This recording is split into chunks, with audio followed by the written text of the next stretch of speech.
지혜로운 사람은 인연을 이렇게 정리합니다. 관계를 정리하는 5단계에 대해 이야기하려 합니다. 살다 보면 우리는 수많은 인연과 만나고 헤어지기를 반복합니다. 어떤 관계는 우리에게 깊은 기쁨과 행복을 주지만 또 어떤 관계는 알 수 없는 피로감과 상처를 남기기도 합니다. 우리는 모두 사람과 사람 사이에서 살아가지만 때로는 그 관계가 우리를 심하게 옥죄어 오기도 합니다. 마치 우리 마음속에 무거운 짐을 지고 살아가는 것처럼 느껴질 때가 있습니다. 하지만 모든 관계를 다 끌어안고 갈 수는 없습니다. 때로는 용기 있는 선택과 결단이 필요합니다. 그것은 나를 위한 현명한 선택이자 내 삶의 평온을 되찾기 위한 중요한 과정입니다. 관계 정리는 단순히 사람을 끊어내는 부정적인 행위가 아닙니다. 오히려 자신을 보호하고 더 건강하고 긍정적인 관계를 맺기 위한 적극적인 과정입니다. 불필요하거나 해로운 관계를 정리함으로써 우리는 마음의 공간을 넓히고 진정으로 소중한 인연들을 위한 자리를 마련할 수 있습니다. 이는 자신의 행복을 지키는 가장 기본적인 발걸음이며 더 나아가 자신의 삶을 주체적으로 이끌어가는 힘이 됩니다. 자, 그럼 지금부터 지혜로운 사람들이 자신의 삶과 마음을 지키기 위해 인연을 정리하는 5단계를 자세히 알아볼까요?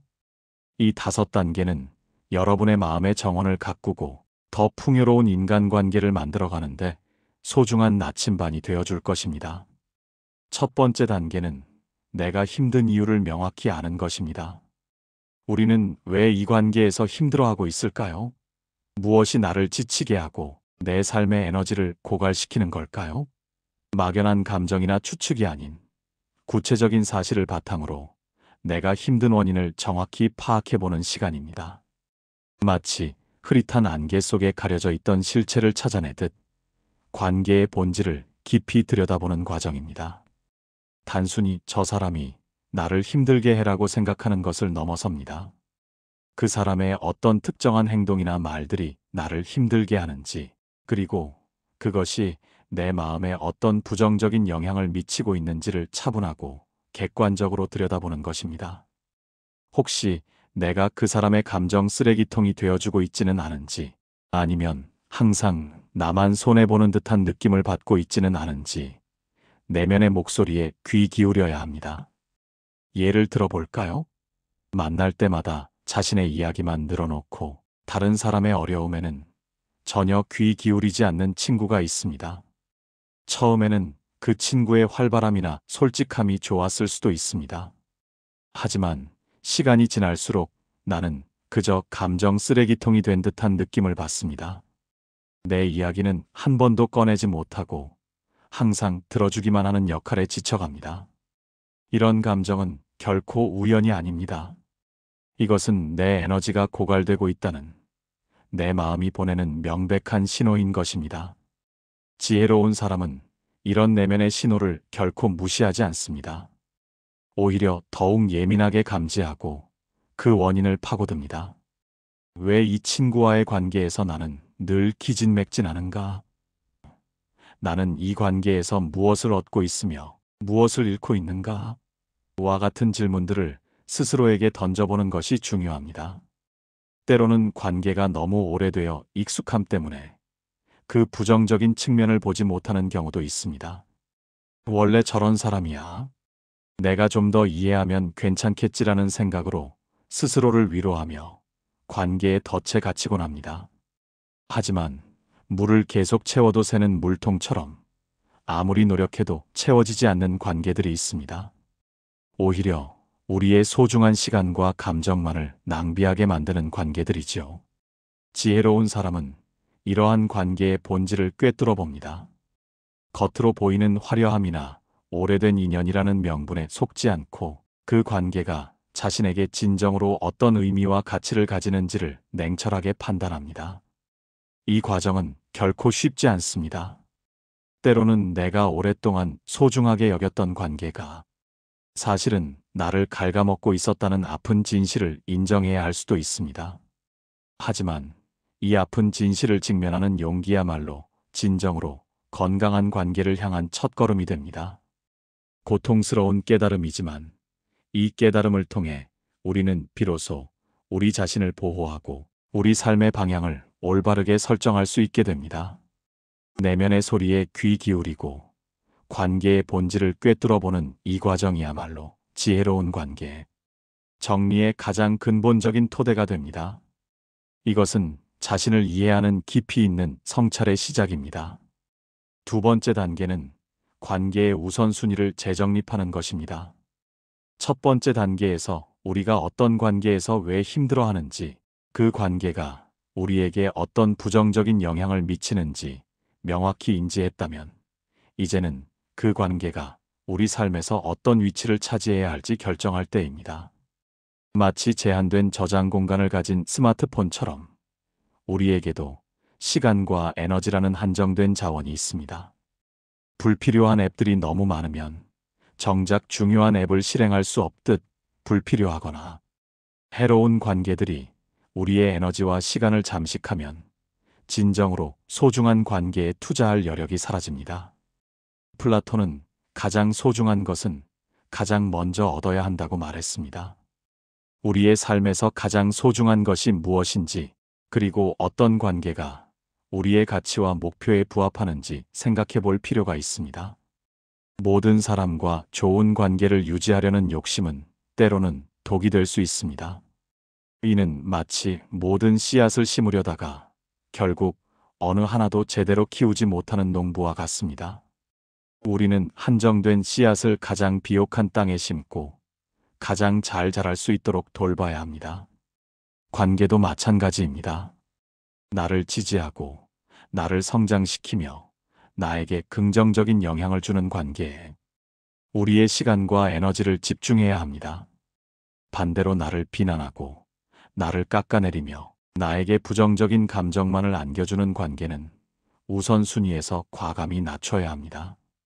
오랫동안 알고 지냈지만 만날 때마다 항상 부정적인 이야기만 늘어놓는 친구가 있다고 해봅시다.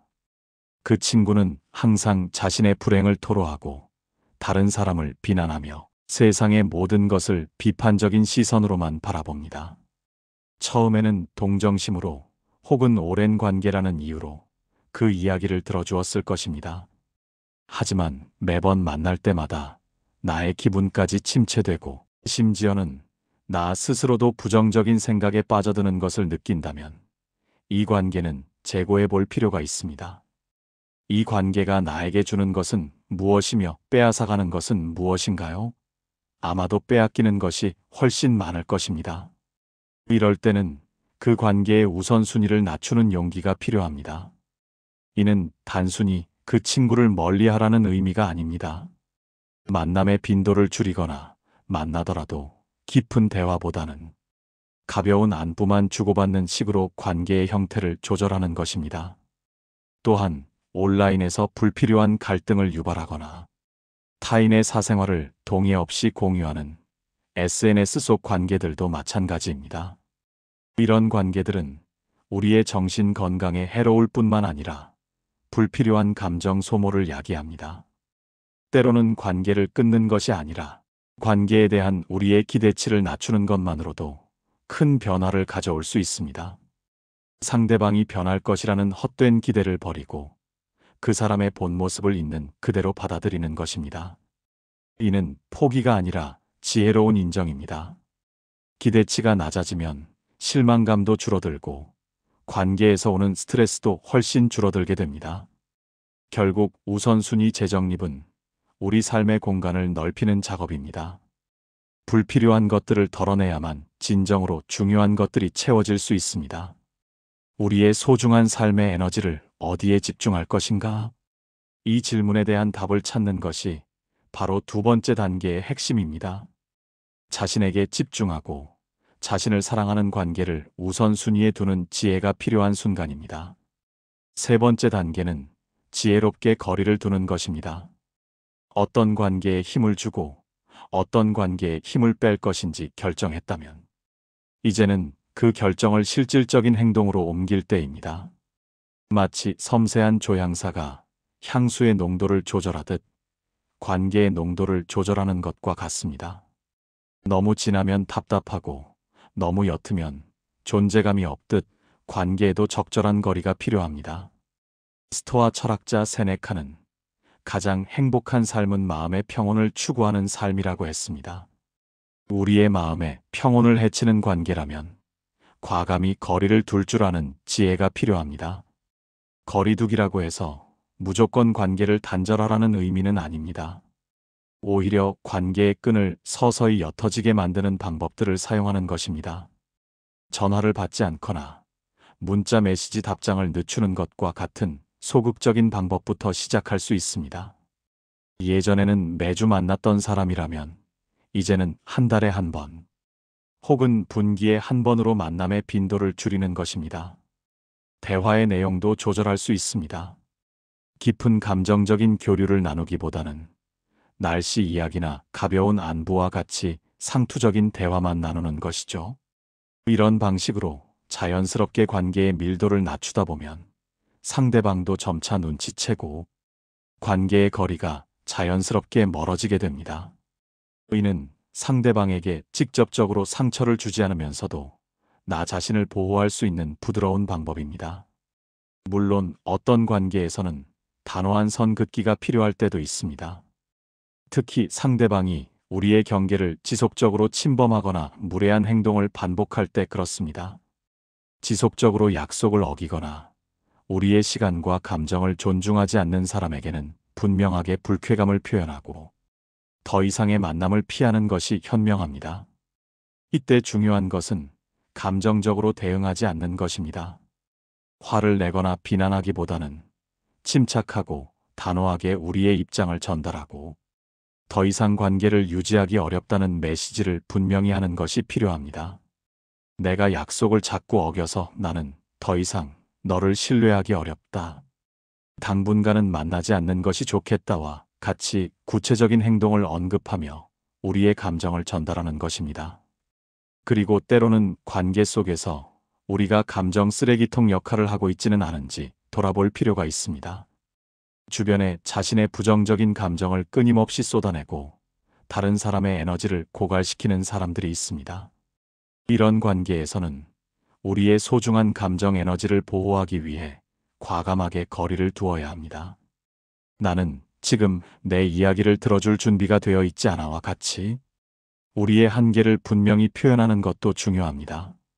우리의 에너지는 한정되어 있기에 불필요한 감정 소모를 피하는 것이 지혜로운 행동입니다. 마르쿠스 아우렐리우스는 다른 사람의 생각에 대한 걱정은 당신의 영혼을 갉아먹는다고 말했습니다. 다른 사람의 시선이나 비난을 두려워하여 건강하지 못한 관계를 지속하는 것은 우리 자신을 해치는 일입니다. 지혜로운 거리두기는 결국 우리 자신을 위한 선택입니다. 건강한 거리를 유지함으로써 우리는 우리 자신의 마음을 보호하고 진정으로 소중한 관계에 집중할 수 있는 여유를 얻게 됩니다.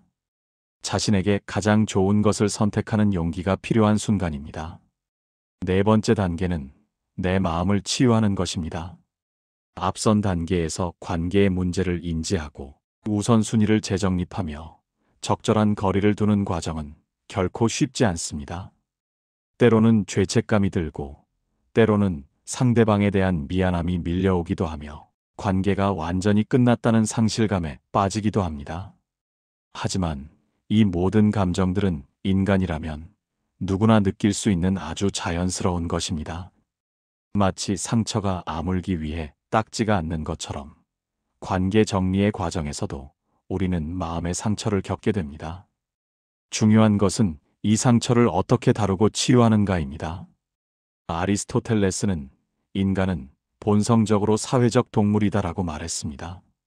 우리는 관계 속에서 살아가지만 때로는 그 관계가 우리를 병들게 하기도 합니다.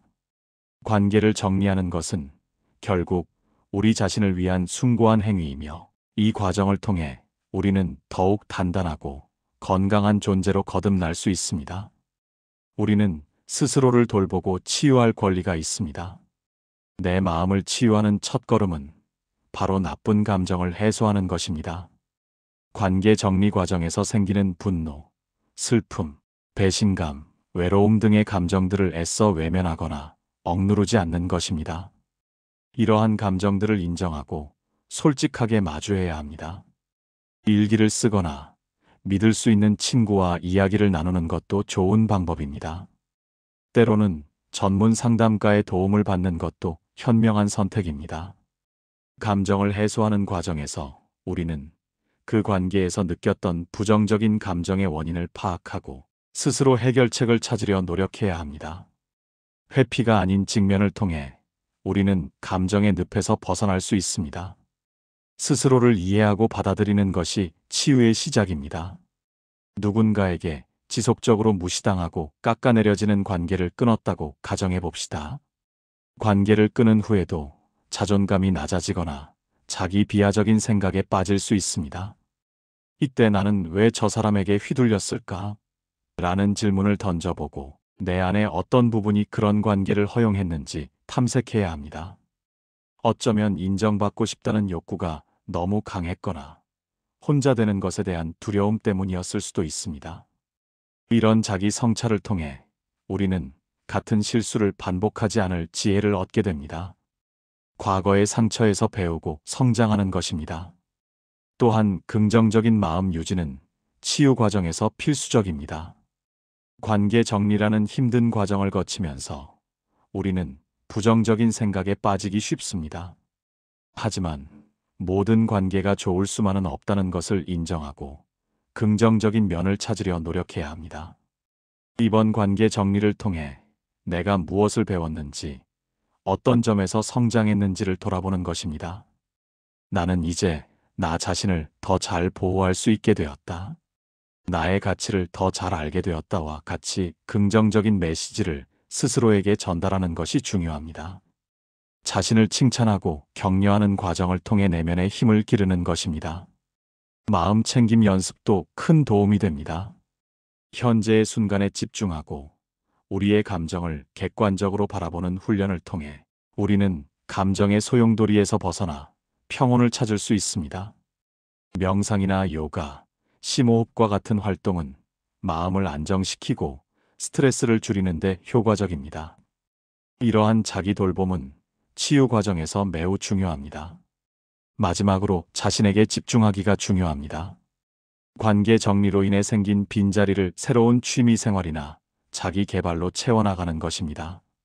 운동을 시작하거나 새로운 언어를 배우거나 그림을 그리거나 책을 읽는 등 오로지 나 자신에게 즐거움을 주는 활동에 몰두하는 것입니다. 이러한 활동들은 우리에게 긍정적인 에너지를 불어넣어주고 우리 자신의 가치를 재발견하는 데 도움을 줍니다.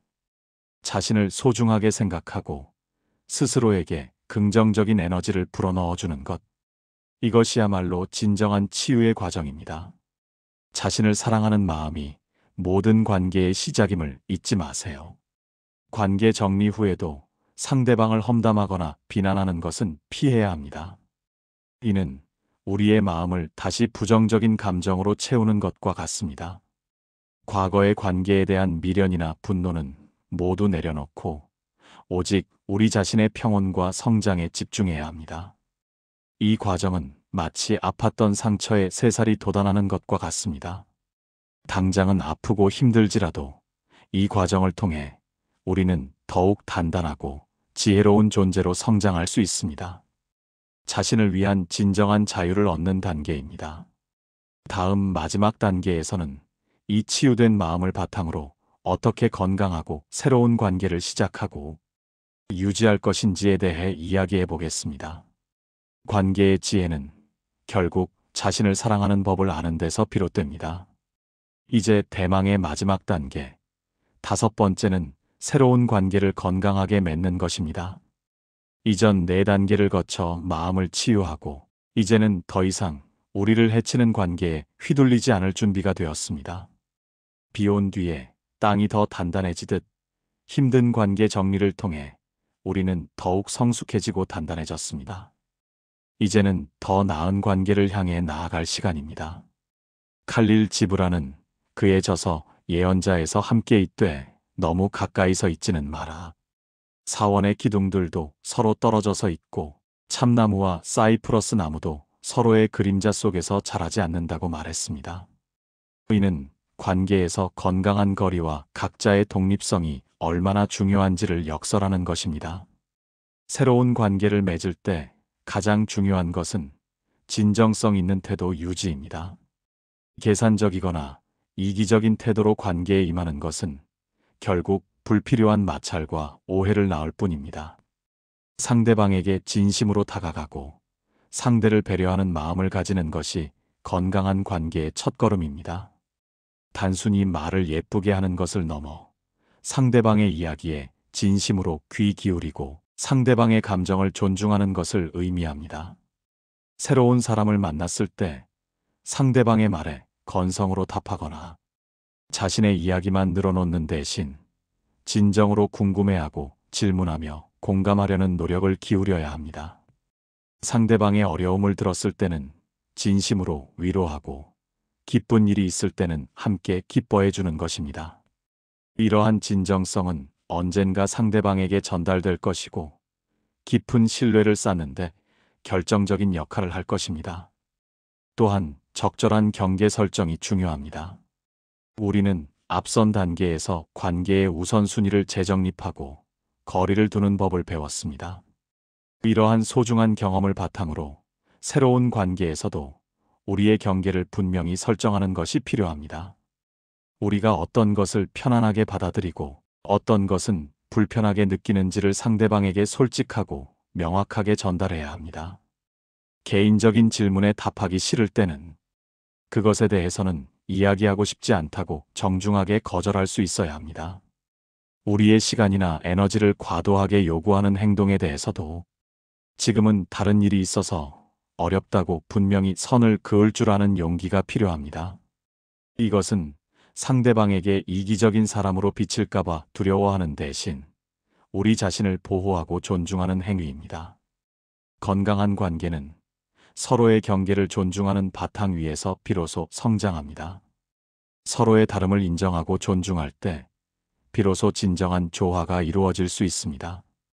경계는 관계의 울타리가 되어주지만 결코 벽이 되어서는 안 됩니다.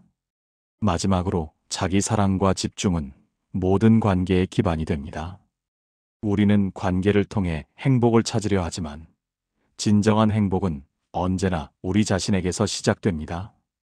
자신이 부족하다고 느끼거나 스스로를 사랑하지 않는 사람은 다른 사람에게서 끊임없이 사랑과 인정을 갈구하게 됩니다.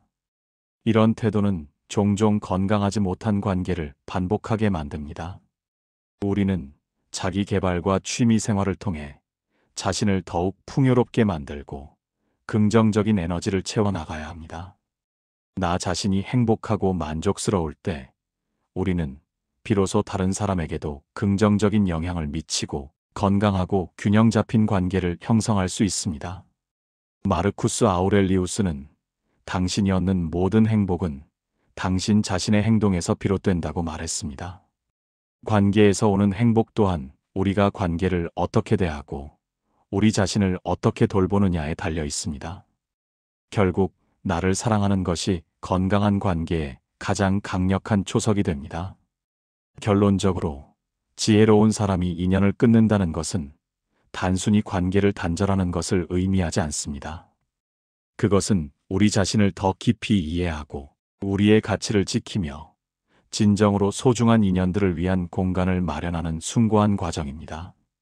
이 과정을 통해 우리는 더 단단하고 현명한 존재로 거듭나게 되며 우리의 삶은 더욱 풍요롭고 의미 있는 관계로 가득 차게 될 것입니다. 우리가 관계 속에서 느끼는 모든 고통은 성장의 소중한 기회가 됩니다. 이 모든 과정을 통해 우리는 비로소 자신을 사랑하고 타인을 존중하며 건강한 관계를 지혜롭게 맺어갈 수 있게 됩니다. 이제 당신은 당신의 삶을 더욱 풍요롭게 만들 관계를 능동적으로 만들어갈 준비가 되셨습니다.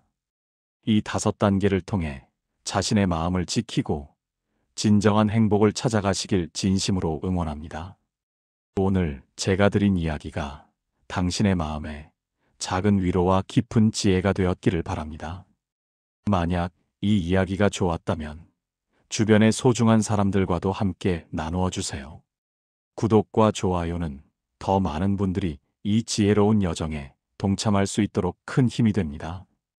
당신의 삶이 건강하고 행복한 관계로 가득 차기를 바랍니다.